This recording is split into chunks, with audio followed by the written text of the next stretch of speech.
find that everything they've got, you step forwards to my shadow. You are follow in my pattern. Hi, Cindi. Hi, it's so great to see you during this pandemic. Yeah, let's welcome everyone to the ladies' room. And I'm Judy McDowell, your host. And my wonderful guest is Cindi Sansone Braff, who is a prolific writer. She has written 2 wonderful books called, first one, Grant Me a Higher Love. And the second one was Why Good People Can't Leave Bad Relationships. And now during the pandemic, Cindi, you've written, how many plays have you written? Oh, I've written several during the pandemic. I've written short plays. I finished The Karma Bums, which is a long full-length play.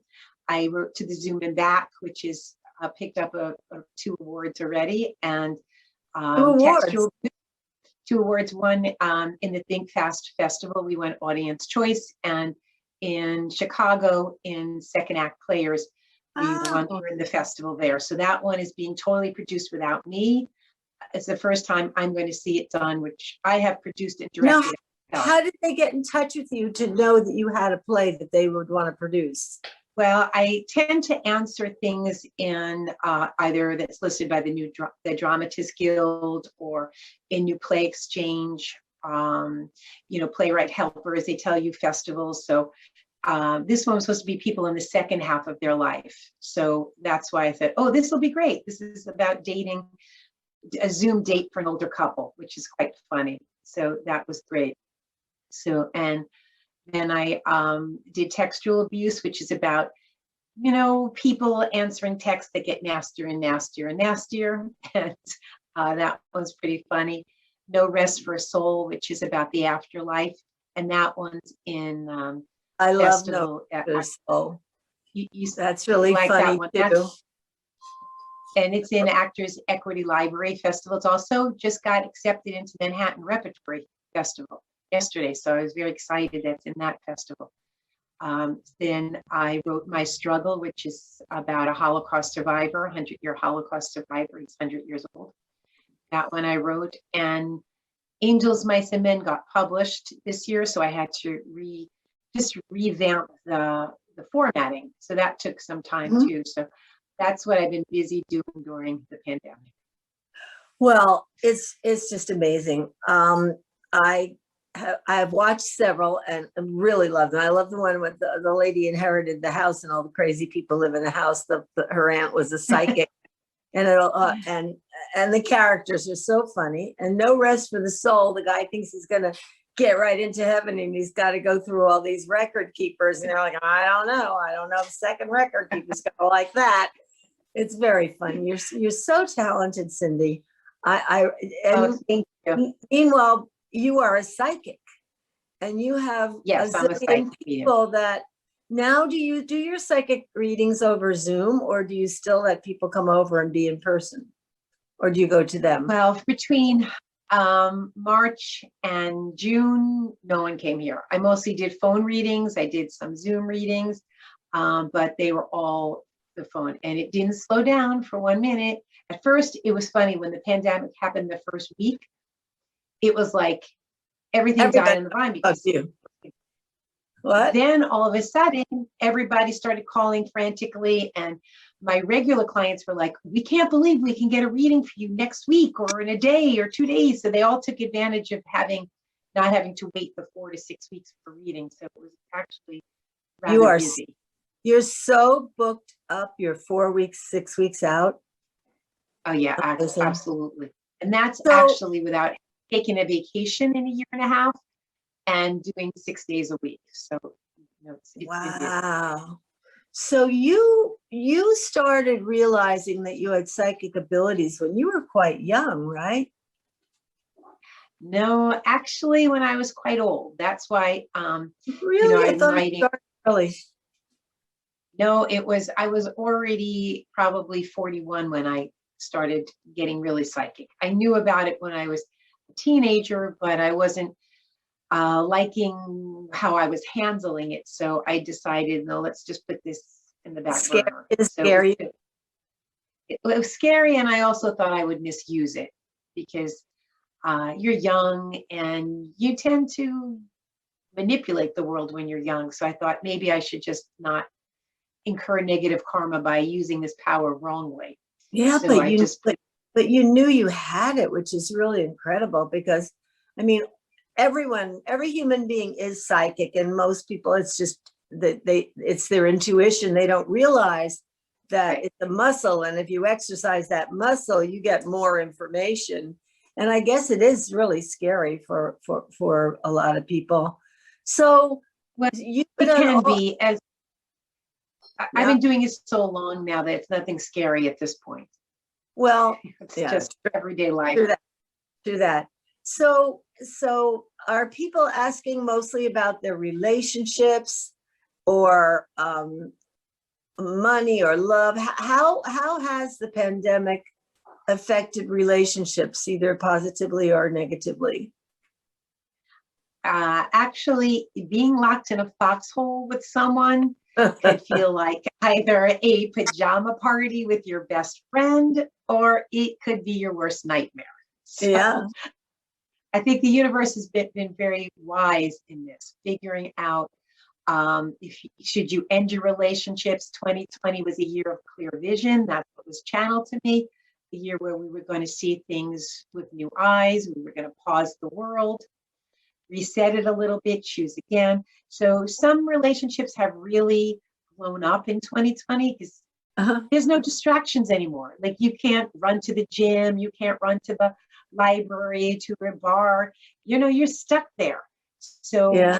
sometimes being with someone 24/7 that you really shouldn't be with, it ended. For other people, it was wonderful for them. They were running all the time, commuting long distances, didn't get to see each other. So it was actually Cooking wonderful. more. Yeah. Cooking more. That Cooking was an together. important change.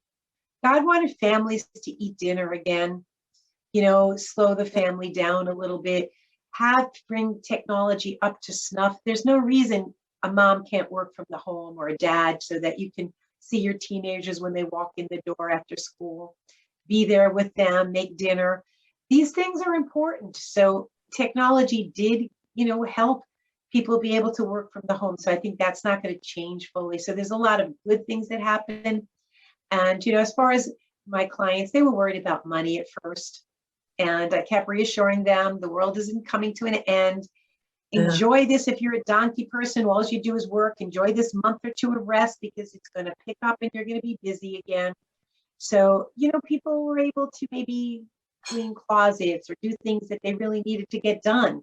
Yeah. So, if you're a working mother, there's a mess around you half the time that you haven't had time to clean up. So it was wonderful to organize closets, clean things you thought you'd never clean, take care of things you never thought you'd get to. So in terms of what they're coming for readings for, relationships, yes. Money worries, they were very worried about money. They were also worried they might die. They were worried, about what is this meaning of COVID and how is it supposed to change me and affect my life. People went for deeper readings, if I'm going to die tomorrow, was I living my life properly? So I think there was a lot of great and, deep readings that were done during this period of time. Yeah. Isn't it interesting how like politics has gone so completely off the charts crazy? But, before COVID, they used to carry on about like China manipulated the currency and blah, blah, blah. And meanwhile, a tiny little germ, it's not even alive, it attaches to a protein.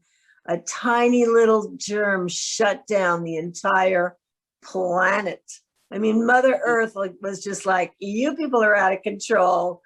I'm putting a stop to this. And I think I love it. I love that there's so much less pollution. Birds are so happy. All the animals are so happy. I really like it. I hope we can hang on to some of the things that have happened because of this pandemic. How has the And it was resetting your life. Like Yeah. why were we all distracting? We were all in a treadmill. Nobody was slowing Yep. down. It was Yep. too fast, the world. So these have been wonderful things. It has not been a bad year for me, has not been a bad year for, a lot of people. Unfortunately, a lot of people have died or gotten very sick. That is horrible and tragic. But if we look at the deeper messages in it and not just think this is awful and be angry about it, the universe doesn't do things just to make us angry. No. There's bigger messages. And, Yes. think about your life. Are you on the right path? Are you doing what you're meant to be doing? And for those people who want to see the bigger messages in it, their lives are being reset in better ways. And Yeah. it's all good if you look at it that way, Everybody has free will. You can choose to see it positively, or you can choose to go off the rails. It's your choice. Nobody can help you with that. You've got to go inside and figure things out for yourself. Absolutely. Yeah. So how has being psychic or how has the pandemic affected your writing? Seems like it's really, I don't know, It catapulted it for me. Back, yeah. Because I felt like that's all I ever really wanted to do was be a playwright, and a writer. It's everything else I've ever done or accomplished has never felt like, wow, I did what I really wanted to do. Okay. So I decided, since I'm not going to the theater because, I'm a theater reviewer, I'm not going to the theater reviewing other people's work, which took a lot of time to write those reviews and go to those places. So I wasn't running out places, going to restaurants, doing things. So in that time, I would sit down and write. And when I saw the first Zoom play, I said, wow, that seems like a great thing to do. Let me try it.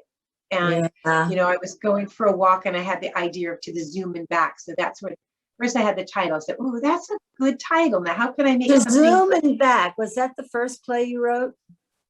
That was the first one I wrote, Zoom play, yes. And Yeah, it was right in the beginning of the pandemic. Yes. Yeah, every time I try to load it, it says, oops, something went wrong. So I haven't seen that one. But okay, and that one's about senior citizens on a dating site, and they meet and they have to have a Zoom date. So during the pandemic, and it's quite funny, and there were certain things that I heard on the news about dating, Zoom dating, that cracked me up, and I figured, let me work those into the play. Being that I'm a relationship expert, I thought that was pretty easy to write. It was kind of based on life.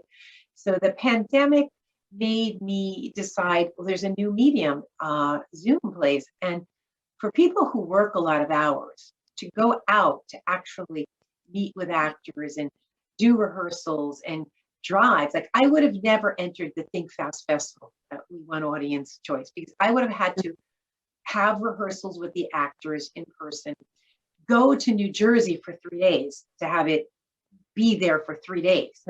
That's a lot of time. Meanwhile, what we did was rehearse sometimes 10 o'clock at night, because after the actors were finished working, I did working on Zoom rehearsal and filmed it on Zoom and filmed it once, and then it aired 3 times. So in Chicago, I would never probably go to see that festival, though it would be done. I wouldn't get to see what they did with it. So now I'm getting to see what they're doing in Chicago. I had the plays read by Fish Liquor's improv group in Illinois, and I would have never gone there. So I was able to meet with that group. So it's made it so that we're able to have, California, New York, wherever it can be, you don't have to go there. And yet you have those theaters, in your own doorstep at your own home. So for me, it made me do something I didn't do before. We had to do with the Zoom, we made one, sort of a film. So now it's in the Manhattan Repertory Film Festival. It's a Stories Film Festival. So it made me do things that I would never have done before and never had the time to do. And just figured, let me try it. Let's see where it goes. So it's been wonderful. It's been wonderful. It's really, it's one of the gifts that the universe has given us now, because like Einstein's theory of relativity the time-space continuum, right? So we Right. were always bound by time and space. So if you had to do something, you'd say, okay, where? And you'd have the place, the space. And then then you'd say, well, what time? And you'd have the time. Now, all we need is the time because we can be anywhere, right? Exactly. So space doesn't really Anywhere. matter anymore. So we're off No, time space continuum now. And that's a real gift. I mean, it is, and it's wonderful, and it's inexpensive to produce Zoom plays. You know, you can't produce plays cheaply if you have to rent a theater yeah, and all of that. It becomes very expensive. So here is a way that, you know, I think I said, I'm going to take advantage of getting plays done that you couldn't get done easily, because every play you produce in a theater is a very expensive venture. So here is something, let me just take advantage of it, see if I could do it. And it's been wonderful to meet with actors from all around the country that I would have never met or had access to. how do you get a hold of these actors? I mean, Well, the ones that were in the house, what was the one about Welcome to the House of Karma, and that the one House is of Karma? kind of a new age spoof a little bit, and I laughed so hard because it was like when you hear that expression, everything but the kitchen sink. I thought, and I think I texted that to you. It was like every kind of new age idea was in that, in all those crazy characters, and it really made me laugh. and so what that one was done by the Fish Lickers improv group, and she gathered some of those actors together. So we put things on Facebook. You know, a reading is taking place. The Karma Bombs was read by a play reading with friends, which is in New York City. And on Peacock, who's amazing. He got the people together. And a lot of these are really good actors. They're out of work. They're That would all never be doing my play right now. You know, like they just stepped to the plate. They don't want to be doing nothing. So they stepped up to the plate to do it. And then Fish Lickers had done it also, the Karma Bums. And what I saw from 2 readings, and for a playwright to get a reading with really good actors isn't easy, because if it's good actors, you can see where it's running too long, where it needs to be cut. So I was able to cut 20 minutes off of it because I realized where it was running too long. So that was a blessing. So it's just amazing. And actors are more than willing to work. They're just like, they can't wait to do it. Sure, everybody's sitting around with nothing to do except take a walk, And they're like, well, let's do it. You're writing a memoir now called, let's see, I wrote it down. Confessions of a Reluctant Long Island Psychic. Meanwhile, you have been voted the best psychic on Long Island, like year after year after year. A memoir and a psychic seminar. So what do you hope readers will take away from this book, and how far along are you with it? It's on the very last edit. Okay, it's going to go to Shauna, my daughter, because she's an editor now. I've done like 10 edits myself. I can't stand looking at it anymore. And the reason I wrote this is because when you asked me, was I psychic young? No, I was older. And I wanted people to know that we all have psychic ability. We all have psychic ability. And maybe you've been afraid of it for whatever reason. And me telling people at 40, if you asked me if I was going to be a psychic, or someone told me, a psychic told me I'm going to be a psychic when I'm 41, I would have laughed.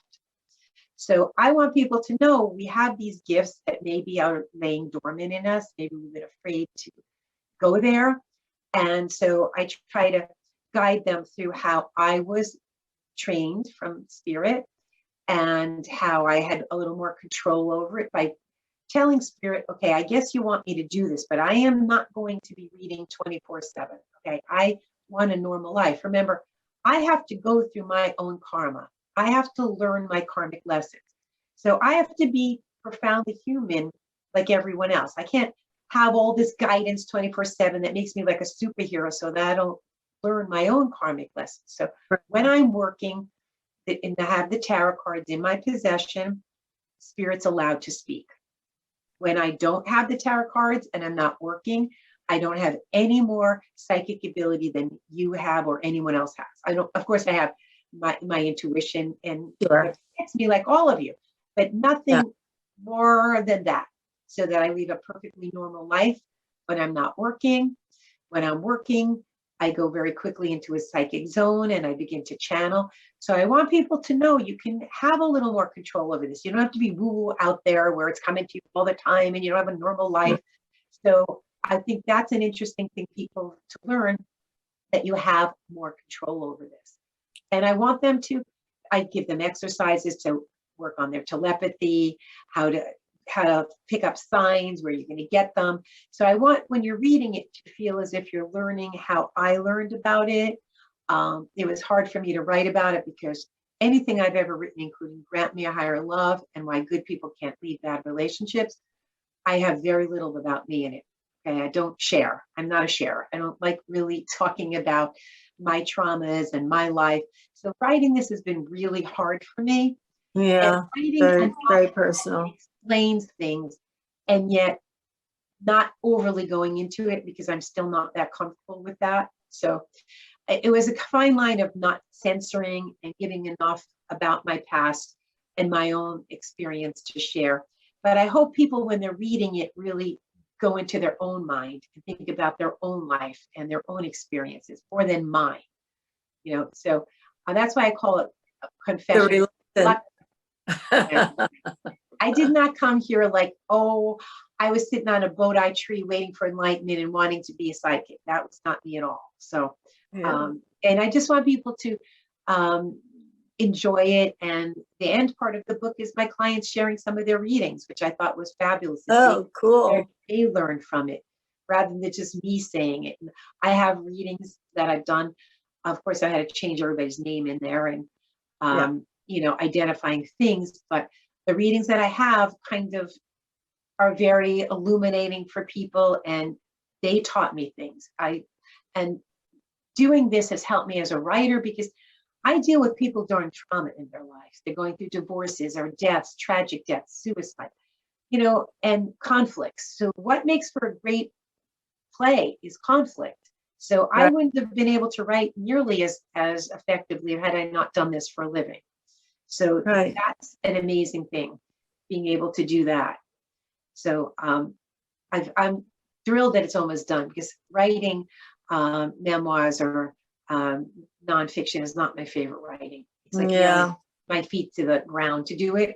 I try to do creative nonfiction, so it's interesting, but I much prefer to write plays. That's more my thing. That's my fun.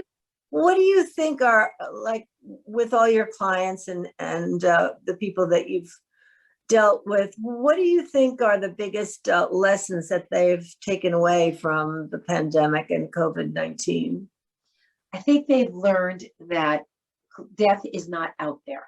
We always like to think death is far, far, far off in the distance. This has made us feel like death could be at our doorstep tomorrow. No one knows how COVID's going to get to them. So then we have to live our life like, today is the last day on earth. Am I doing the best that on earth is the key thing there, because we know spirit never dies. So I hope you assure them not to be afraid of death. Right, of course not. And yet, if we're going to be leaving this earth school, did we learn our earth lessons? Yes. And I think it's people have learned to appreciate their life a little bit, to be in gratitude. Don't take, I used to always say, if you're not sick and you're not in jail, you should be happy. So gratitude be your attitude. Right. So if you're not sick, enjoy life. And for people who are always saying, well, next year I'll go on vacation. Next year I'm going to do this. Next year I'm going to do that. Well, God shut down the world. Now you couldn't do it. So many of my friends' parents, that older generation, that's how they lived. When I retire, I'll do this. When I retire, I'll do that. Well, what fun is it doing it when you're like 75 or 80, when you could have been doing it, a little bit every year? Your whole life. Exactly it. So it seems to make us more aware of, to think before we do things. People used to just run to a bar, run to a store. You have to think, is it worth dying for if I'm going to go to this store or go to this bar? So maybe God wants us to always think, is this a good thing to do, or is it a waste of time? But could I be using my time better? Yeah, I think not having fear. I think that, that was very wise. Was it FDR that said there's nothing to fear but fear itself? Fear and stress are the killers. And Oh if you yeah. can let go of the fear and the stress and just live your life and just say to yourself, I'm protected. Nothing's going to harm me. The earth, the universe is a glorious, a generous, benevolent place. And I'm so lucky to be here. I'm part of this whole experiment of evolution, and not be afraid. Right. And to look at life through a higher lens, not an earth lens, just Yeah. we're here to learn things, we're here to grow and evolve. And I think if you look at the messages of love and in the pandemic, not just fear, like you were saying. At first, Yeah. everyone was so fear-based, they couldn't even think straight. And I kept having to reassure Yeah. people to get down a couple of notches, Yeah, love is key. So we're nearing the end of our time. How can people, are there festivals that they can watch your plays at on Zoom? How do they contact you? And what is your latest play? Three, that's a 3-in-1. Okay. My latest play is My Struggle that I talked about, the Holocaust survivor. That's going to be at the Clifton in New Jersey Library, a Zoom festival this Saturday. That is free at 2:00. It has So another people just playwright Google Sarah Zoom Congress. festivals? And yeah, well, you can actually go to my website, grantmeahigherlove.com. Okay. And on my blog page, I list the festivals and how you could sign on for them. And I would love people to join the one soon, but that I always put it on my blog page. And Grant Me a Higher Love is the easiest way to reach me via my website. And there's a lot of information on that. Well, thank you, ladies, and people for joining us on our show. And Cindi, it's been wonderful to see you, and congratulations on all of the awards and plays. And remember, people, give yourself a lot of room. The ladies' room it's meant to give ladies room to express themselves, but really everyone, give yourself lots of room for love, for fun, to grow, learn things through this pandemic, and glow. And I love you very much, and I hope I get to see you in person soon. Mwah. Thanks for doing the show. Bye.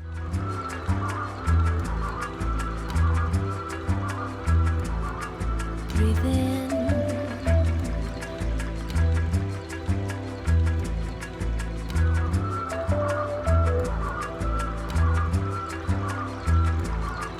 Breathe in.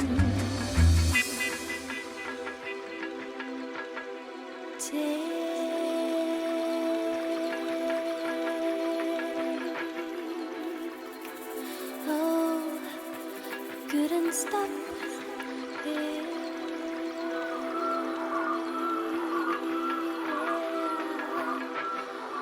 Couldn't stop, no, couldn't stop.